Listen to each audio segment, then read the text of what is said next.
ایک مرتبہ حضور صلی اللہ علیہ وسلم کسی باغ میں تشریف فرما تھے جہاں حضرت ابو ہریرہ رضی اللہ عنہ بھی موجود تھے۔ اچانک آپ صلی اللہ علیہ وسلم نے ارشاد فرمایا، اے ابو ہریرہ، جی میرے جوتے لے کر باہر جاؤ اور جو شخص ملے اس کو جنت کی خوشخبری سنا دو۔ چنانچہ سب سے پہلے حضرت ابو بکر رضی اللہ عنہ سے ملاقات ہوئی۔ حضرت ابو ہریرہ رضی اللہ عنہ نے ان کو فرمان نبوی سنایا۔ پھر اس کے بعد حضرت عمر رضی اللہ عنہ سے ملاقات ہوئی اور ان کی یہ خوشخبری سنائی، لیکن حضرت عمر رضی اللہ عنہ بجائے اس کے کہ اس کے خبر پر خوشی کا اظہار فرماتے، بلکہ آپ نے حضرت ابو ہریرہ رضی اللہ عنہ کو ایک دھکا دیا یہاں تک کہ وہ گر پڑے اور روتے ہوئے اللہ کے رسول صلی اللہ علیہ وسلم کی خدمت میں حاضر ہوئے اور پورا قصہ سنایا۔ چنانچہ حضرت عمر رضی اللہ عنہ بھی تشریف لائے اور فرمایا، اے اللہ کے رسول صلی اللہ علیہ وسلم، میں نے یہ اس لیے کیا کہ اگر یہ خوشخبری عام کر دی گئی تو لوگ اعمال میں سستی برتنا شروع کر دیں گے، لہٰذا حضرت عمر کی اس رائے پر حضور صلی اللہ علیہ وسلم مسکرائے اور کچھ بھی نہیں فرمایا۔ اسی طرح حضرت عبداللہ بن ابی سلول جو کہ منافقین کا سردار تھا، اس کی نماز جنازہ کے لیے جب آپ صلی اللہ علیہ وسلم آگے تشریف لائے تو حضرت عمر نے آپ کا دامن پکڑ لیا، یہاں تک کہ بعد میں خود حضرت عمر رضی اللہ عنہ کا کہنا ہے کہ نہ جانے مجھے میں یہ جرأت کہاں سے آ گئی کہ میں سرور کائنات محمد مصطفیٰ صلی اللہ علیہ وسلم کا دامن پکڑ لوں اور آگے جانے سے منع کروں۔ لیکن بعد میں حضرت عمر کی اس بات کی تائید میں قرآنی آیات کا نزول ہوا، وَلَا تُصَلِّ عَلَىٰ أَحَدٍ مِّنْهُمْ کہ اے نبی صلی اللہ علیہ وسلم ان میں سے کسی کی بھی آپ نماز جنازہ نہیں پڑھیں گے۔ اس طرح ایک مرتبہ کا واقعہ ہے کہ حضرت سلمان رضی اللہ عنہ کو ان کے یہودی مالک نے شرط لگائی کہ اگر تم کھجور کے 100 درخت لگا دو اور وہ جب پھل دینے لگے تو میں تم کو آزاد کر دوں گا۔ لہذا انہوں نے اپنی یہ پریشانی حضور صلی اللہ علیہ وسلم کے سامنے رکھی تو حضور نے فرمایا، اس سے یہ معلوم کرو کہ کس باغ میں لگانا ہے۔ جب اس نے بتا دیا تو آپ صلی اللہ علیہ وسلم خود تشریف لے گئے اور اپنے دست مبارک سے شجر کاری فرمائی، لیکن اتفاق سے ایک پودا چپکے سے حضرت عمر رضی اللہ عنہ نے بھی لگا دیا۔ چنانچہ جب درخت پھلا تو سارے درختوں پر پھل تھے، لیکن وہ درخت جس کو حضرت عمر رضی اللہ عنہ نے رکھا تھا اس میں کوئی پھل نہیں آیا۔ جب معلوم کیا گیا اس میں پھل کیوں نہیں آئے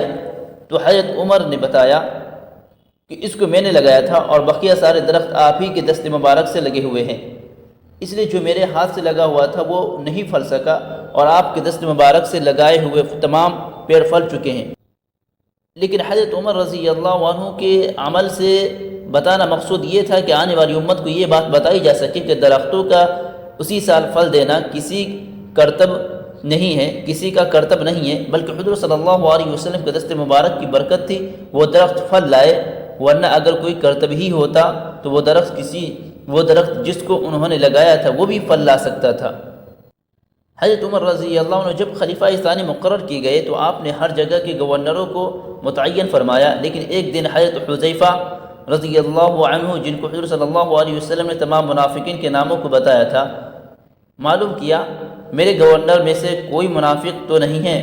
تو حضرت حذیفہ نے فرمایا، ایک منافق ہے لیکن میں نام نہیں بتا سکتا،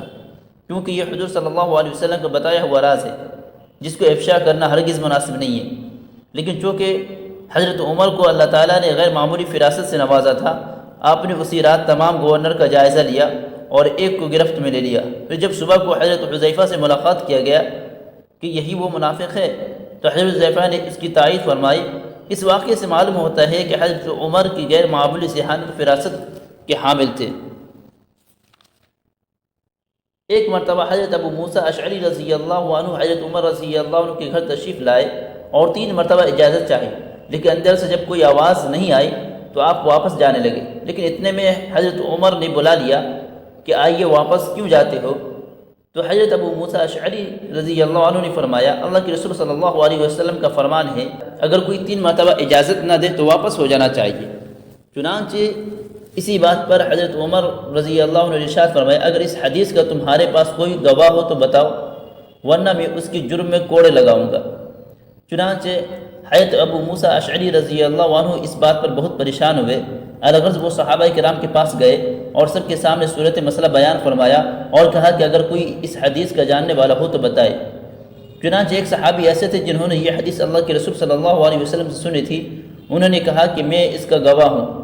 لہٰذا حضرت ابو موسیٰ اشعری جب ان صحابی کو لے کر حضرت عمر رضی اللہ عنہ کے پاس پہنچے تو حضرت عمر نے ان کی بات کو مان لیا، لیکن حضرت عمر کا اس عمل سے صرف یہی مقصود تھا کہ احادیث رسول اللہ صلی اللہ علیہ وسلم کو بیان کرنے میں لوگ محتاط بیانی سے کام لے،